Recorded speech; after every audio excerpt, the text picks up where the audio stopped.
ኦኬ ሰሞኑን በውስጥ የምናነባቸውን መጻሕፍቶች ቢጠቁሙን የሚል ብዙ ሰው አለ።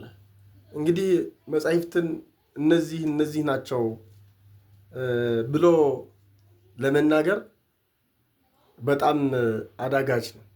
ምክንያቱም ለምን መሰላችሁ? መጻሕፍት ምርጫ የላቸውም። ሁሉም መንፈሳዊያት መጻሕፍት ጠቃሚ ናቸው። ነገር ግን እንደ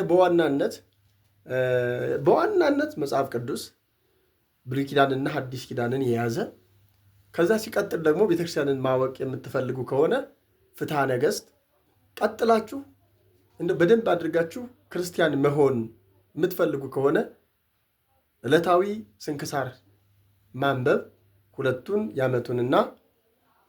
የዓመቱን የመንፈቅ የመንፈቁን ብትገዙ በጣም ጥሩ ይሆናል። ሌላ ደግሞ አንድ የምወደው መጽሐፍ አለ።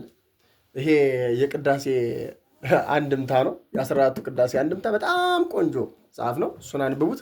ሃይማኖተ አበው አንብቡ። ግብረ ሕማማት ደግሞ አንብቡ። ግብረ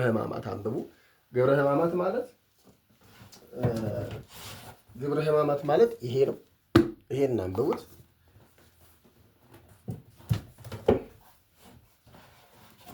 ፍትሐ ነገሥት ደግሞ ይሄ ነው። ይሄንንም አንብቡት። ይህንንም ደግሞ አንብቡት። መጽሐፈ መነኮሳትም ይጠቅማችሁ። ስለዚህ እነዚህ መጻሕፍቶች አንብቡልን። መልካም ጊዜ ይሆንላችሁ።